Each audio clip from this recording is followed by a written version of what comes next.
becomes like, well, she's making $1 million a year because she's got 200,000 on YouTube. Well, if she didn't start YouTube 3 years ago, she wouldn't be making $1 million. Thank you. Don't compare your product and your launch and your offering and your website and your everything to what I have now. Welcome to the Jasmine Star Show, a place where we talk about business, we talk about mindset, and today we're going to be talking about the expansion of wealth, diversifying what you do with your money, and doing it in very interesting ways. I have to tell you that the guests I bring on the podcast, I know them in a personal capacity.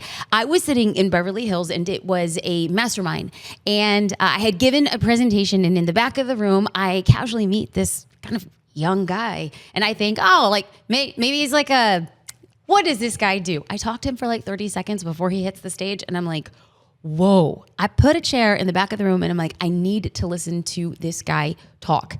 He talks about building wealth in alternate ways. I thought it was very interesting. But not only are we talking about that, we're going to be talking about the nature of his business and how he markets his business. So we get to learn about his business, and then as like a little bonus cherry on top, we're going to talk about what you can do with the money that you make from that business. Let's go. Welcome to the Jasmine Star Show. Blake Rocha. Thank you. I'm so happy you're here. That was a really good introduction. Hey! Let it be known too, before we go too deep, when you spoke on stage, and I don't have a ton of speaking on stage experience. I've spoken at a few conferences, but I put together my slideshow like the night before, and when I saw you speak, I was like, you're kidding me. I'm like, please God, I hope there's a lunch break in between so they forget what they just saw, because you're so amazing on stage. And thank you for having me on the podcast. I'm excited to share whatever I can. Yes. Okay. So the podcast is the business of your business. And then we get to talk about how you market that business.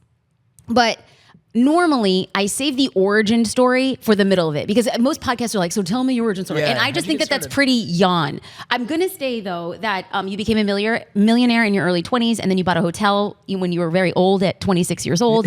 I have been following your journey on social media since we met. It's about a year ago. Yep. We've known each other about a year. I've been watching your content. I'm carefully, assessing what it is you do. I find it fascinating. So before we get into the origin story, I really want to go back to something that really resonated with me, and it was this idea of watching your mom work. If we can start there, because I think it kind of lays a framework for like the deeply rooted passion that you have for helping people in the different situations. Sure. Yeah. So I come from a city called Visalia, California. It's in the middle of nowhere, farm town. Doesn't smell very good. My dad worked at the prison for 25 years at Corcoran State Prison. It's, high level maximum security. And my mom worked at Costco for 35 years. The day that she graduated, when she was 18 or 17 from high school, she got a job at Costco, and she stayed at Costco, until I was able to retire her a year and a half ago, 2 years ago. It's funny. Yesterday, my dad, my brother, and I were all crying about this because Mother's Day is coming up, and so we just filmed told my mom that I needed my dad to come fix the hot tub and my brother to help, and we filmed a Mother's Day video for her on the beach, just telling her how much we appreciate her and how much we love her, because she's the emphasis and the driving force behind all of this. My dad as well, but there's things that you don't appreciate when you're young because you don't know any different. You don't notice what's happening. I just knew that my mom took me to school, dropped me off lunch if I needed it, picked me up from school, and never missed a game. What I look back on is my mom went to bed at 11. She woke up at 3 o'clock to go to work at 3:30 every single day, 5 days a week for 25, 35 years, whatever it was, at least since I was born. That takes sacrifice. There's times where I look back and my mom bought me things when there was things that she wanted to buy for herself and we didn't have money. So it's, I feel like as a son that absolutely just loves their parents and can, appreciate what they've done, giving back to them is the joy that I get from it. And just like in my heart, I feel so good knowing that like I can now take care of them. Amen. It's like, you don't have to worry about this that we had. Can I? Yes, this is a show all about you. You show up as you. We take care of the rest. Yeah, you don't have to worry about clocking in anymore. And the funny thing is, I had them retire for about a week, And then I saw how bored they were, and I'm like, let's get you working in the business. And now it's turned into that's right, son. get back to work. I'm glad your Netflix series is over, but now we have a hotel to run. We have 18 Airbnbs. We're rapidly expanding. It's a $30 million portfolio, and the amount of to try and rehire her, I told her, I'm like, Mom, you better never leave because you got the keys to everything. You know what I mean? So that's right. Yeah. So that's right. All of that comes from maturing, looking back, realizing how amazing we had it. Even though we didn't have a ton of money, we had a ton of love, and it's only it only motivates me more and more and more to go play this game of business, win, and give back to the people that took care of me and put me on a pedestal to be successful. I'm so glad we started here because on the show, we always talk about what are we doing it for? And when we go back, I'll just be real. What listeners aspire to do and be is a version of you. But what I need people to hear is that we might be the versions of your mom, right? And it's like your mom would wake up at 3:00 in the morning and she has to be like, this is what I got to do. And she doesn't see the future. She doesn't know that her son's going to buy a hotel or have a $30 million portfolio before he's 30. They don't know that. We don't know that. And so I want to say thank you for starting there because wherever we are in the journey, there's a mad appreciation for that. And maybe one day our babies are the ones who say, let me hire you. Come build the empire with me. So thank you. Thank you, dude. Thank you for starting there. Okay. So now that we have that and everyone's like, dang, I need to know who this kid is. Or this, not kid, you're not a kid. I would young say man. Young man. This dumper young fellow. Talk to me about your business. What's the business? When I'm in an elevator with you, we're going down 4 floors. What do you say? How do you describe your business? Yeah, so I think it's two-pronged. One of them is the real estate side of the business. And it started with a business model called rental arbitrage. Actually, let me back up a little bit before that.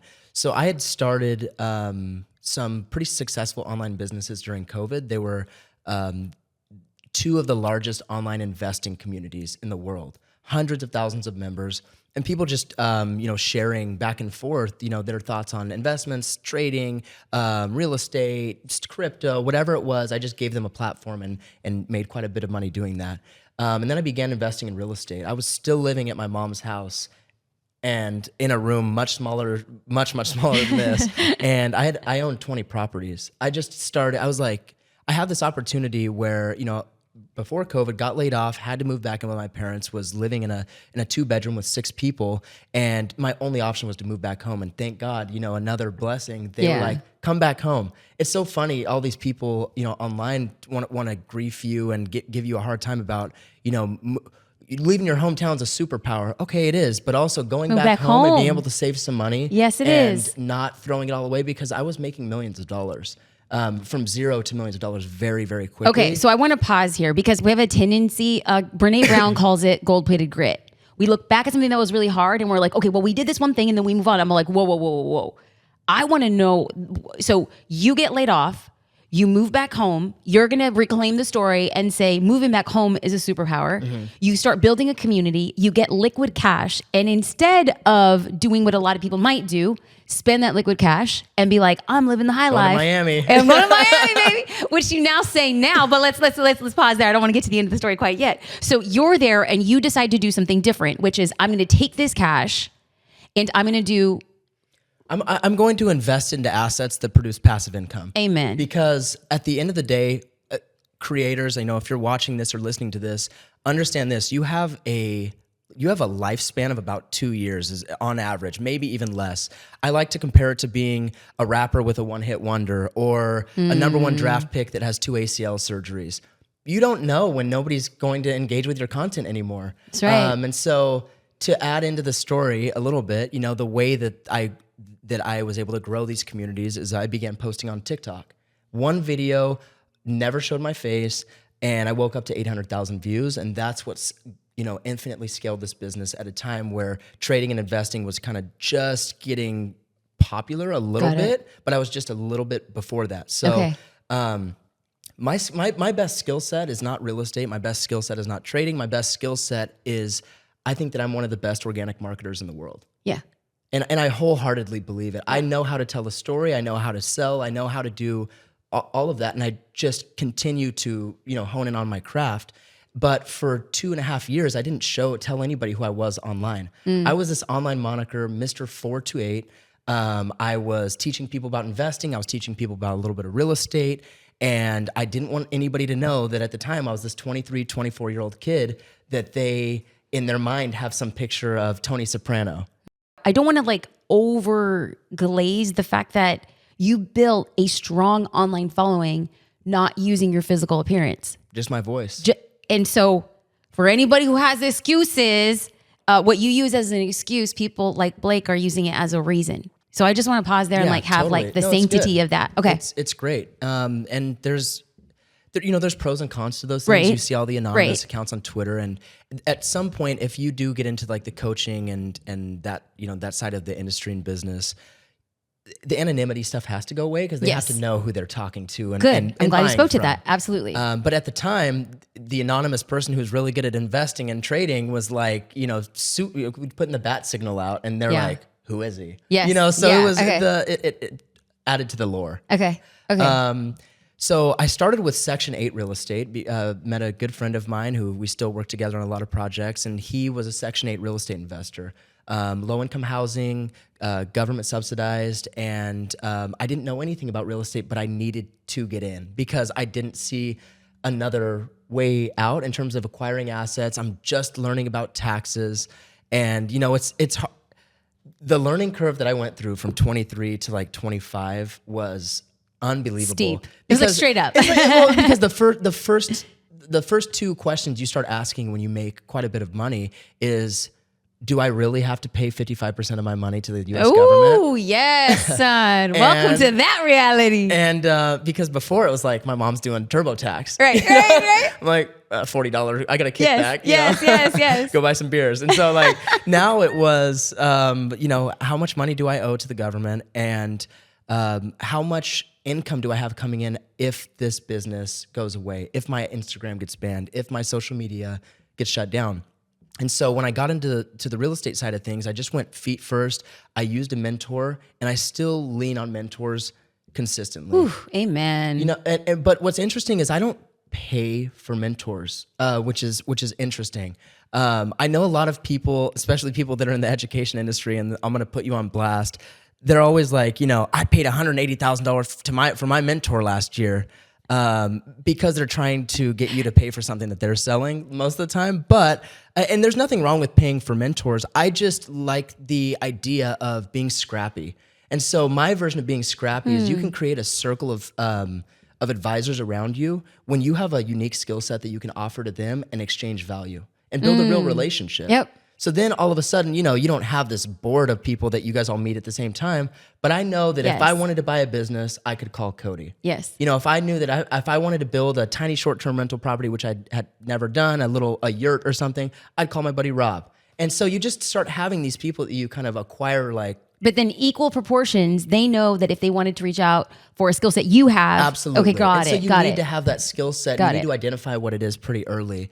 And for me, early on, it was the content creation because there was this gap between people in their like mid-30s and above that wanted to be a part and wanted to tell their story, but they just couldn't get the TikTok thing. Yeah. They just couldn't get they just couldn't get it. Got it. And I can tell the story pretty easy. And so I just knew that was my leverage point. Got it. And then so from long story short, went from Section 8 real estate, didn't like my returns, stumbled into Airbnb, learned that you could rent a property and sublease it on Airbnb, which I didn't need to do, but I wanted to do because none of my other family members and friends that were asking me for help, they couldn't buy properties.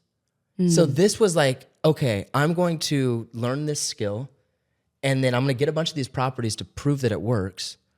And as I'm doing that, I'm going to buy some Airbnbs as well. And what it turned into was... Okay, wait. I'm going to pause. Because I'm going to repeat back what I think I just heard. You start leasing properties to list on Airbnb.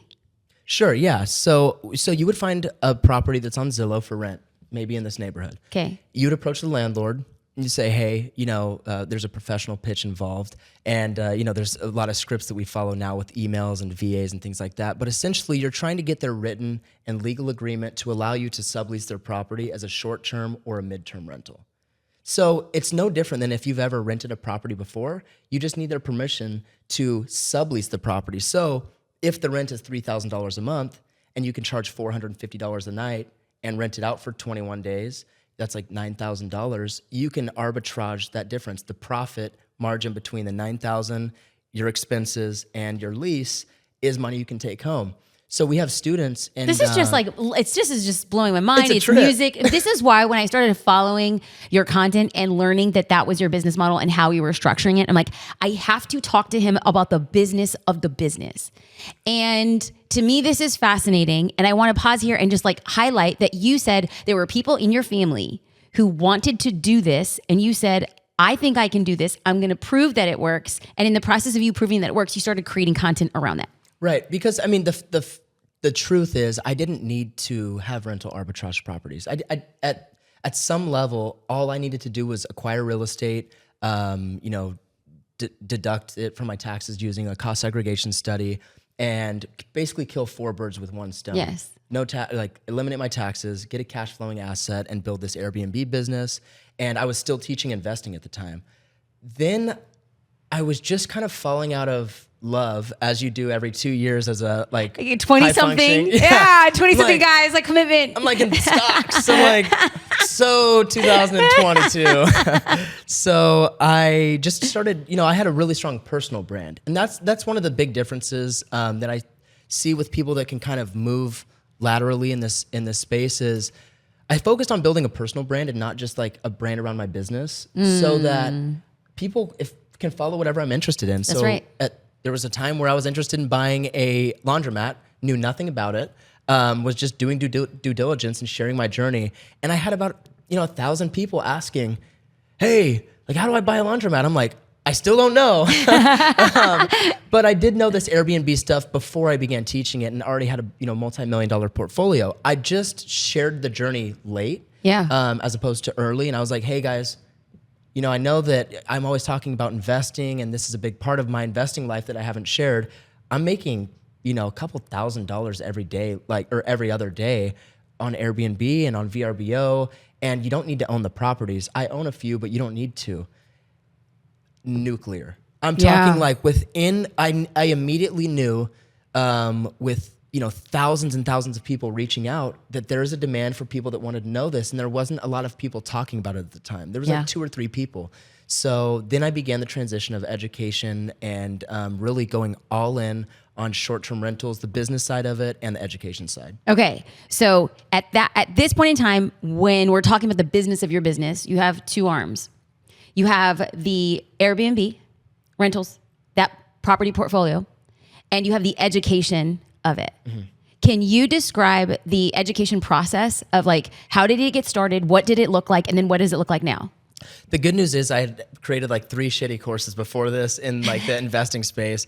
And so I knew. Dude, I just love this. I want to pause here because friends, like he just said he created 3 courses that didn't work. Like we're talking like sold like a cup, like $8,000 worth with like over 1 million followers. And so like the numbers just don't add up. Okay, that's the antithesis of product market fit. So he's coming into this and like most people would be like, oh, I got burned. This is not about me. I'm not a good course creator. But that's not the story you told yourself. I just am trying to clock the way that your brain is thinking because now you're like, okay, I had experience creating a course and now you have all these like thousands of people. And so your first idea is to create a course? Yeah, well, I knew early on from starting the subscription community that online education is the highest profit margin business by a quarter mile. Yes, it is. It's something that I'm wildly passionate about because I went to school and got my MBA and I felt like I left and I knew more. I knew as much as when I got there as when I left because I had already started 20, 30 businesses by the time I was done with my MBA. Okay. Like 1 million failed businesses from 4th grade all the way through, was a part of a bunch of pyramid schemes. Like I'd done the gambit. I was just a hustler. Okay. I knew that the education space was something that I wanted to really get into, but I didn't want to be a false prophet. And so that's why I really think that the Airbnb thing clicked with other people it was no bullshit. It was, here's me. I've now like come out of the Instagram closet and said, hey, I'm Blake Rocha. I'm not Mr. 4 to 8, even though when people see me around now, they all still say, Mr. 4, Mr. like nobody says Blake. But I let people know who I was. I was very transparent with my portfolio. I said, I own these properties. These are properties that I rent. Here's how I did it. Here's how you can do it. Are you interested in learning? And before I knew it, I just began building up this wait list. Like, that was the best way. I was like, what's the engagement? Thousands of people. And I'm knowingly putting in this wait list at this time. I knew I didn't want to do low ticket. I said, hey, it's going to be a couple $1,000s. My information that I'm sharing is, it's taken me years now to figure this stuff out, and I'm going to, value my time at this dollar amount because I include coaching and things like that. Long story short, build up this wait list pretty big, have a mediocre launch, and I ran a one-man show until I brought in one guy that helped with sales just a little bit, but till this day, it's still a one-man show. I do all the content. I write all the copy. I run all the webinars myself. I create the sales pages. I've done it all by myself, which has resulted in, tens of millions of net profit, So I want to clock here again for people who are saying, well, I'm going to need a team or I'm going to need to do this. It's like you already were running businesses. So your time is limited, and yet you make the decision to say, I am going to do this and figure this out on my own. So for those people who are watching and listening, it is possible, and here is proof. And so then you start doing this. Now, I want to be very clear. You came from the subscription world. You had experience with that. You had created courses, so it wasn't new for you. When you built up this wait list and you were running the webinars, were you running it to a subscription or were you running it to a course? So it was all to a course. Okay. I basically no longer promoted. I let my community know, hey guys, because the community had a lot of coaches and people in it. So it was self-sustaining. Got it. I just let them know, hey guys, I'm taking a step away and I'm gonna really pursue this thing I'm passionate about, which is the Airbnb thing. So this was I didn't have webinars until about a year and a half in. This was strictly to, I think at the time it was VSLs. Okay. And then I handled the sales calls on the launch by myself. And what was the cost of the offer? Like your cost course? At the time was $4,500 or $5,000. Okay, somewhere around there. It's been like 3 years. I think it's coming up on 3 years now. So and over time I increased the price, and because I increased the value by tenfold. Yeah. The biggest thing that I always see with people, if you're considering getting into the education space, number one, make sure that you're an expert, because somebody's going to check you one day and you will get clapped. Yes. Yes. If you're lying about what you're doing, if you're don't have what you say that you have, it becomes immediately apparent to a lot of people. And number two, don't compare your product and your launch and your offering and your website and your everything to what I have now. It becomes like, well, she's making $1 million a year because she's got 200,000 on YouTube. Well, if she didn't start YouTube 3 years ago, she wouldn't be making $1 million. Thank you. Yeah. Thank you. It's all about more like ready, or what do they say? It's like ready, aim, fire, or fire, ready, aim. Yeah. I think it's fire, but just have a little bit of an idea of what you're doing, and then ready, aim, but get it out there. Everyone's just dragging ass with everything that they do. I'll do it later. I'll film this later. I'll write the script. I'll, get my first property. I mean, the amount of, after handling a lot of these sales calls myself over the years, which led to a much higher conversion rate, but a lot more workload for me.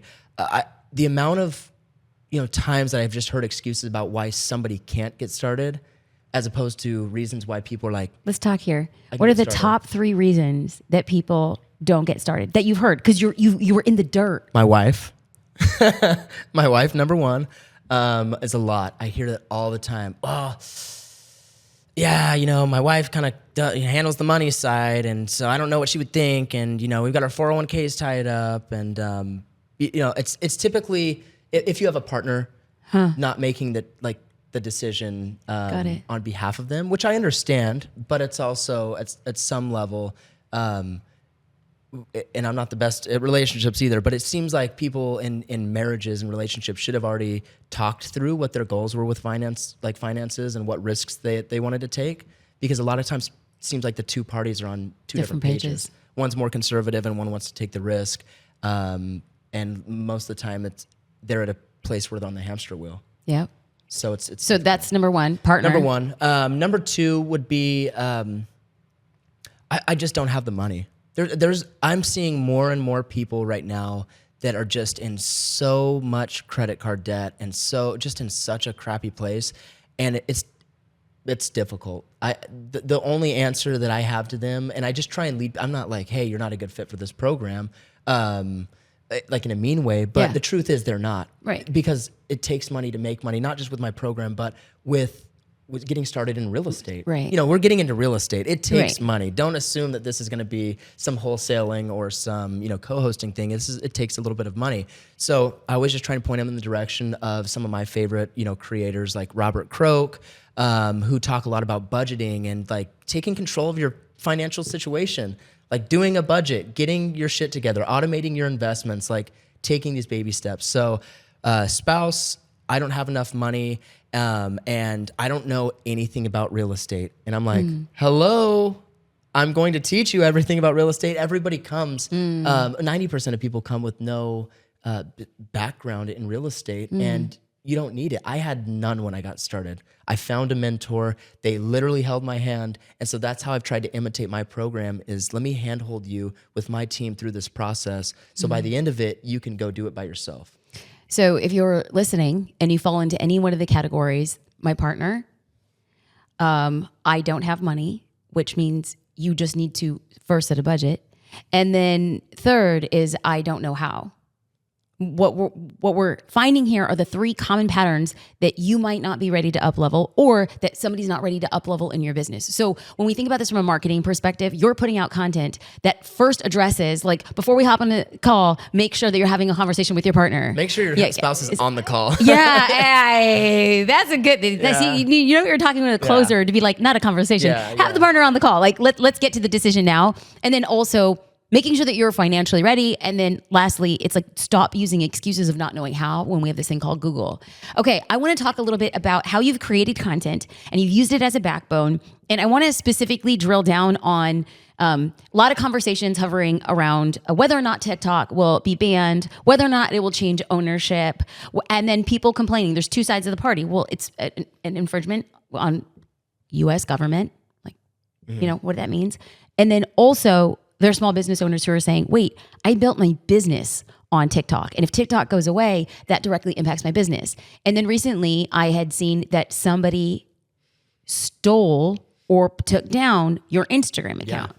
Can we talk about, number one, what social media means, and then understanding that you build a business not on, like your business is not Instagram and your business is not TikTok. Mm-hmm. Those are the vehicles. I want to talk about what happened with your Instagram account, what is currently happening, and like the nature of what that looks like from a marketing perspective. Sure. Okay. We can start with the Instagram. So Instagram is the primary source of driving traffic to the education programs. Yeah. Even though you have a larger following on TikTok, yeah? Yeah, the TikTok following doesn't mean anything. Dude, you heard it here. I could not agree. I don't think that TikTok following moves. Though, I mean, if you can go, I got 1.2 or 1.3 million followers on there. If you go look at my most recent post, I think one of them had like 90,000. The one before that had 12,000 views. Yes. With one comment. I went live the other day for like the first time. I never really gone live on TikTok. I had like 37 people watching. Yeah. I have 1.2 million followers. Yes. And the reason is, from my understanding and just my experience on TikTok, because I'm an avid TikTok user.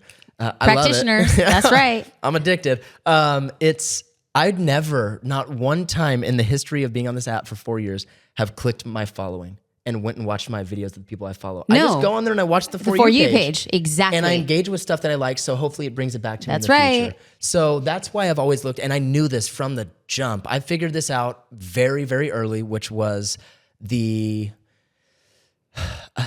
is how I just jumped over everybody in the education space for the investing side of things early, is that I recognized I just needed to be on the For You page. That's it. So the way that I did it was I would test out different copy that I would write for different video series ideas.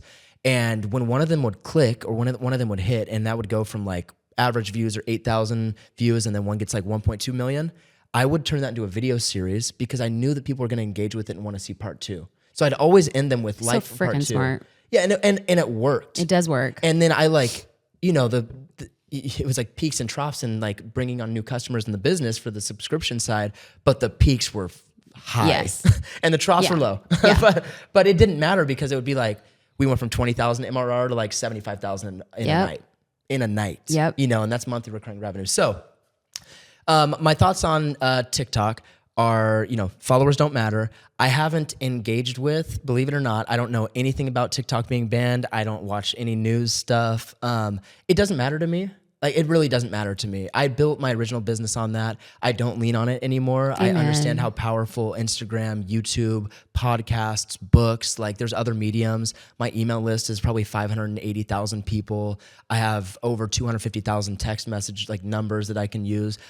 I've built an ecosystem around my business early, making sure that, and to the best of my ability, everyone that heard me talking earlier about me doing everything by myself, it leads to burnout. You might lose your girlfriend. You may not see your parents for a couple weeks or months. It's hard. And I don't know if that was the right way. It was the right way for me, but it may not be the right way for you. The more that I'm growing as an entrepreneur and as a creator, I recognize the importance of kind of building out a team. At the time, I just didn't understand the value of, like, I looked at money the same way as like when I looked at my mom seeing $100 check for dinner on a birthday and kind of like having a look of chagrin. So I just was like, I don't want to give up any of my money. I'll do it. Yep. I'll do it. Yeah. So anyways, so TikTok doesn't really matter to me. Instagram, the best platform by far for me, and YouTube if I could scale it, but it's not working for me yet.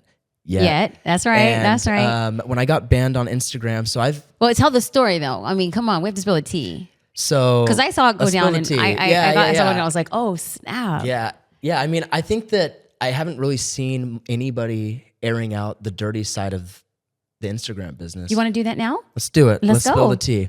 So here's how it works. There are people internally at Instagram and at Meta that are able to activate, deactivate accounts.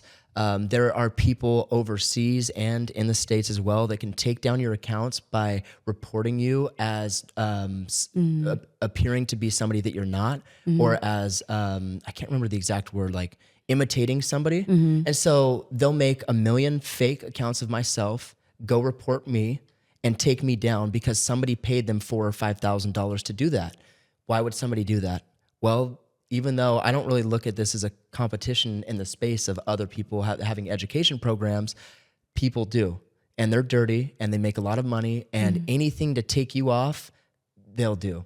So I get taken off, and I've been taken off. Okay, but where were you? What was that like? Like, you opened the app? Well, this is probably the 12th or 13th time I've been taken off. And usually it costs $4,000 to get your account back.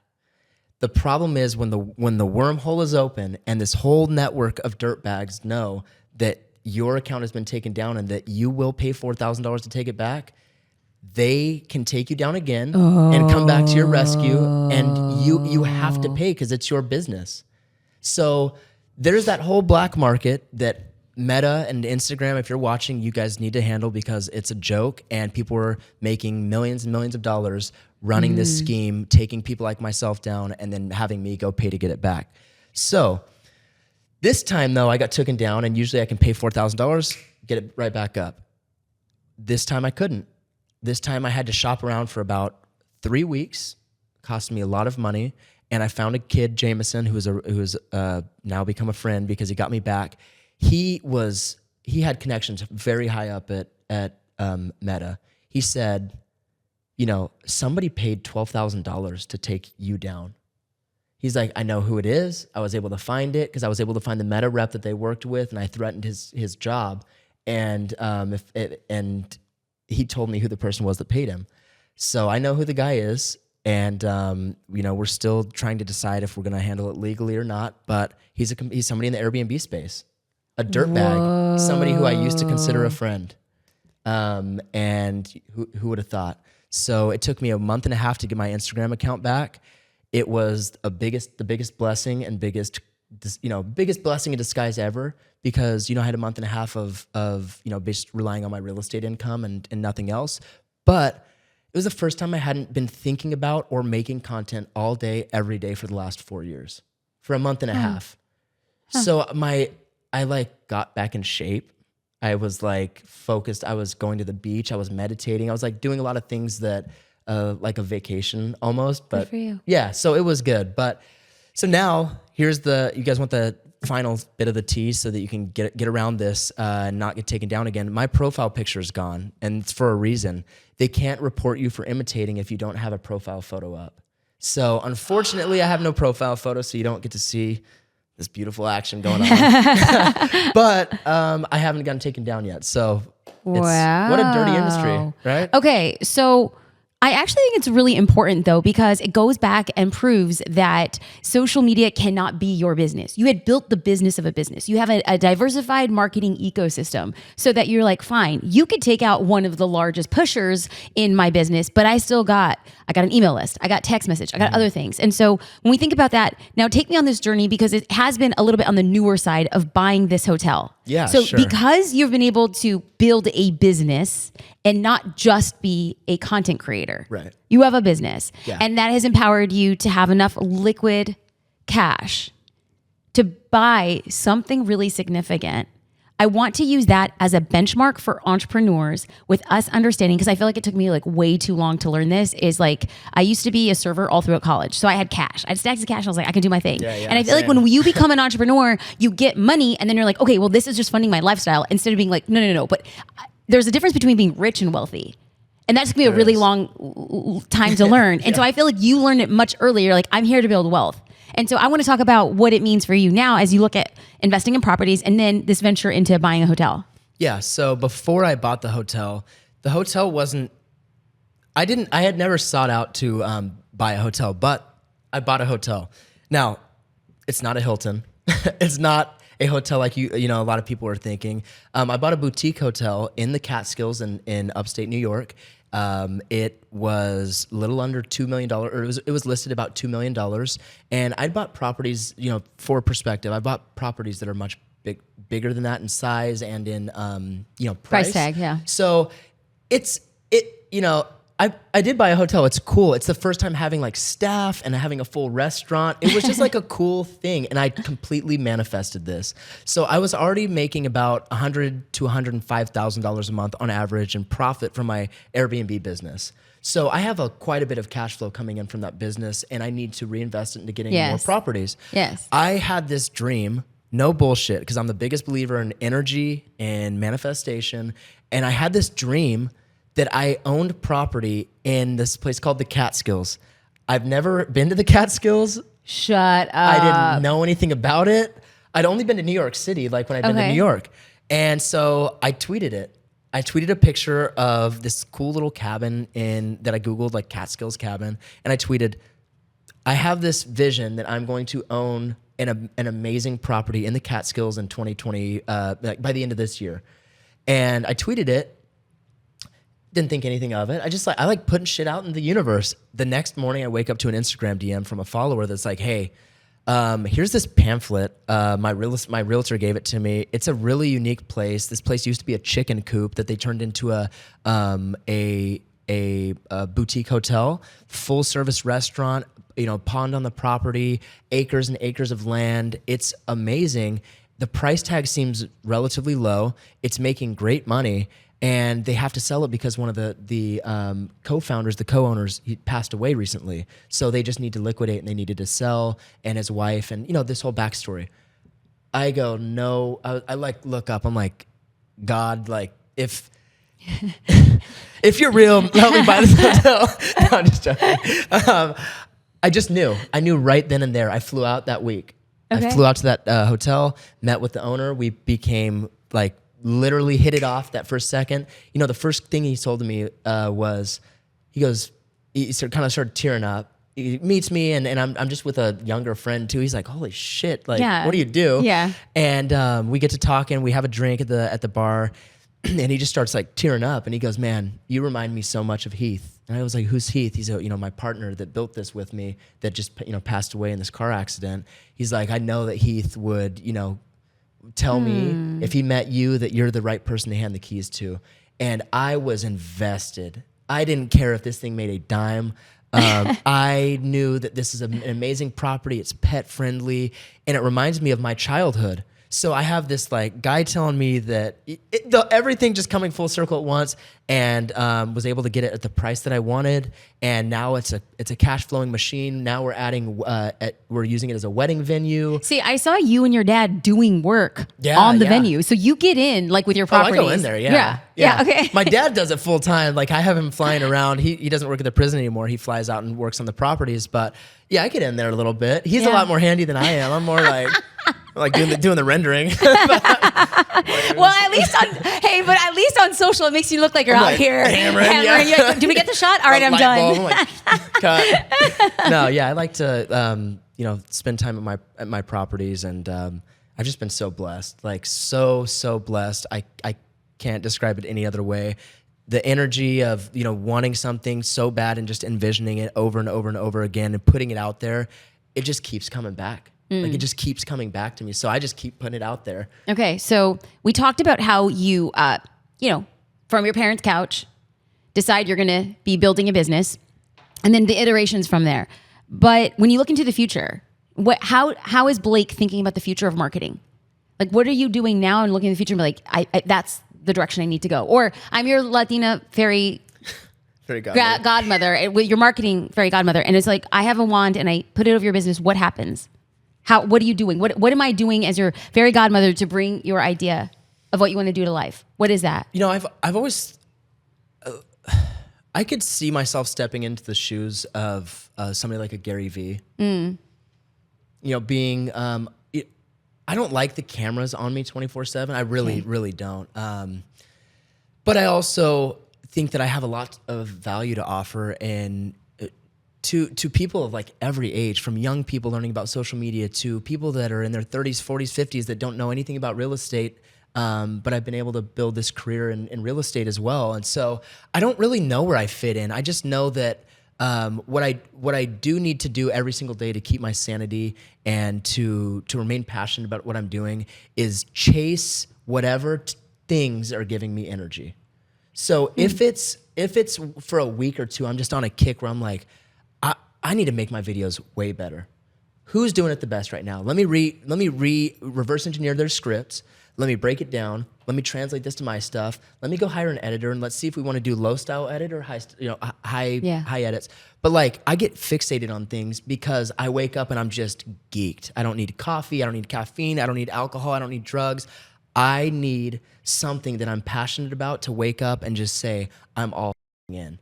And so as long as I can keep finding those things and taking it to the next level, I'll tell you this, my goal is not a number goal, because I think that quite a long time ago, I was able to identify, okay, my lifestyle does not cost that much to live. Like I do have a nice car and I stay at a pretty nice house, but I still rent. I pay a couple $1,000s a month for rent. I live right by the beach. I get to surf, work out. My life doesn't cost that much money. I make a lot of money. Yep. It has become numbers on a screen at some level. It's just like a video game. So for me, I'm like, okay, so what is this all about? I want to win business. Like I will dominate anybody that comes against me. I will build whatever space that I decide to be in. I'm going to build the best business, not because I want the money. The money comes with being the leader. I want to not have to look at somebody and be like, oh, so they're doing it right. I'm gonna copy. No, I'm doing it right, and I'm going to lead the pack. And I just want to win because it's just a competitive nature. But I don't lose sight of being grounded and being realistic. But I also dream big. And I want more. And I feel like you have the same personality, that it's not just about the money. It's about, I want to prove to myself that I can actually do this as big as I possibly can. And I see the people like Elon Musk's and I'm like, this dude is doing it big. I wouldn't trade my lifestyle for his. And I know where my balance needs to be, but we can do so much more. We can do so much more. He has the same time that I do. So can I repeat back what I think I hear and then you can amend it? Sure. Your next level marketing strategy is to be guided by energy of what interests you, and what interests you, you look at and say, how do I be the best? And then you reverse engineer your version of being the best, and then you test it, and that guides to the next iteration of your marketing strategy. Dang. That's cool. Yeah, it's cool. That's really, well, here's the reason why I think it's cool. it's so counter opposite to what people classify as strategy.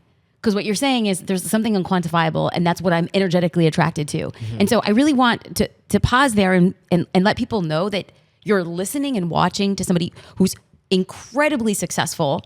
And instead of saying this is on the back of, analytics, which a part of it is, but only after energy. So energy, then analytics. And I think that it's okay to dwell there. And I think I'm very happy that you're saying it, and then you're proof that it's working. Yeah. And what I hear is, for me, is go to the energy. Yeah. Go to the energy and reverse engineer from there. Protect your peace. Like, if people are bringing you down, like energy drainers, just eliminate them. Energy vampires. Energy vampires. Yes. Tasks that drain your energy, delegate them. Like, do the things that you want to do. Be happy. Live a clean and healthy lifestyle. Like, all this stuff fits together. And when I always hear people talking that are successful, and I don't even want to name drop, but I might. I see a couple of people out there that everybody looks up to, and I'm like, would you trade your life for theirs? They look so miserable. Who cares if they made $100 million? Yeah. Who cares about the best-selling book? Who cares? They are miserable. At least they look miserable to me. Maybe behind closed doors after they're done filming for 13 hours a day, they're very happy. But who's the best example of this, and the person that I just listened to on podcasts so much you wouldn't believe it? Who? Rob Dyrdek. Oh, come on. I freaking love him. Do you know that I legitimately went to an event because he was speaking. It was like a Q&A, and then I waited. The one with Sam and yeah. I was like geeking out. Okay, hold on. There's a side note that I actually haven't made public because it's super embarrassing. I said I'm going to be waiting in line because I want to sit in the front row. Except for the fact that they didn't tell you where the room was. It was actually partitioned off, right? And so then all of a sudden, I'm on the opposite side of the room, and I see, oh my God, there's a whole group of people who were on the other side of the room. They got there first. And I was like, I'm not going to sit in the back. I came out too late. I'm going to sit in front.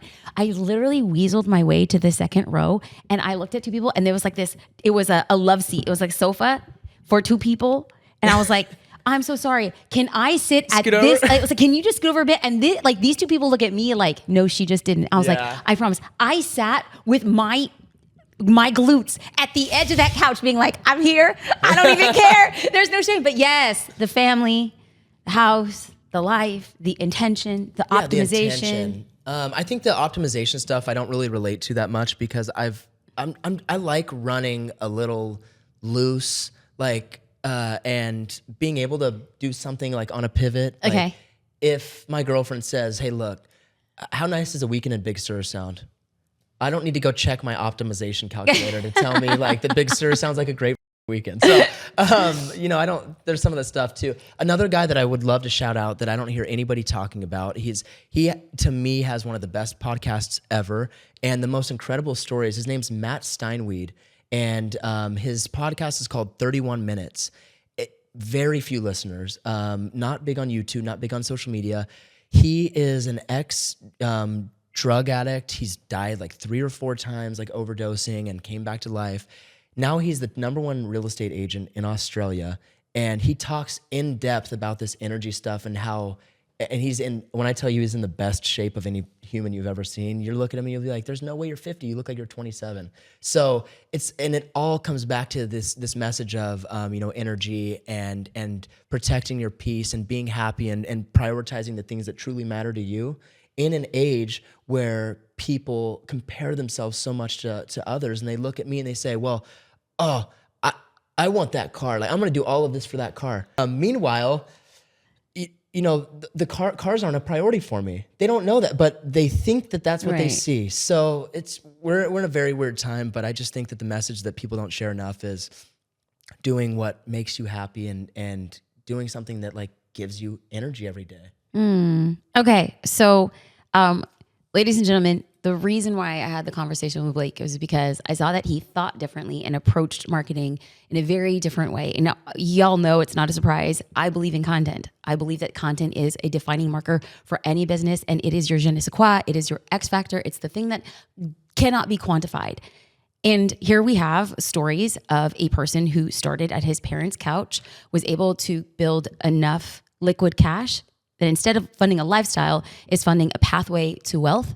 started creating content that was faceless, became successful, and then decided if I'm going to get into education, I'm going to have to put a face and a name to this. He comes out and does this, and he starts creating content that leads to product market fit, tells people I'm going to create an offer that is going to likely be very expensive, and on the back of 3 failed courses, decides that he's going to put together a course, not being daunted by previous things, but instead jack up the price to make an offer to an audience who clearly wants it. Decides to build entire thing from scratch, one person doing the whole thing so he understands the model before he starts hiring a team to then take over that model.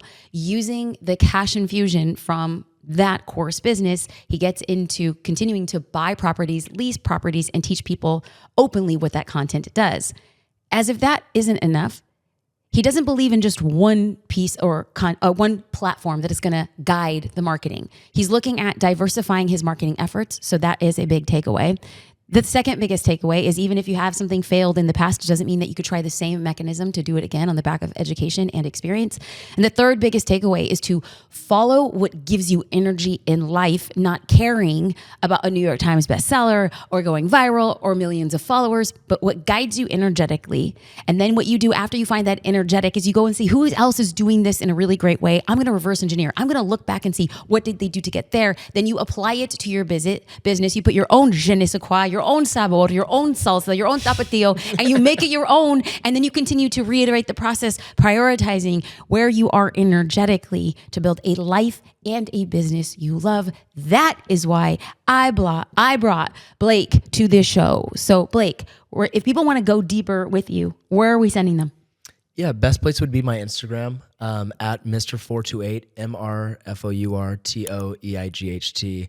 And I try and respond to all my DMs. I don't have like many chat automations texting you. So if you have any questions, would love to help you out or give you some guidance. And I just really appreciate the opportunity to come on here, share a little bit of my story. And yeah, this has been awesome. It's really, really, really awesome. And I think that you opened up energetic pathways for me to give me the permission to do it my own way and be led with that without thinking about the ramifications of what it means for titles, labels, followers, or even cars. But let's have a moment for your car because you know your car is nice. Like if all things considered, it's like one of those things you're like, you know what? It doesn't matter. And yet I'm so happy I have it. I have those feelings. That is okay. We celebrate that.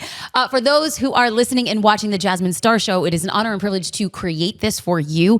Be sure to tag Blake and myself on Instagram so that we could see what it is you're doing as you build your pathways to energetic freedom, building a life and business you love. Like always, it is an honor and a privilege to create the Jasmine Star Show.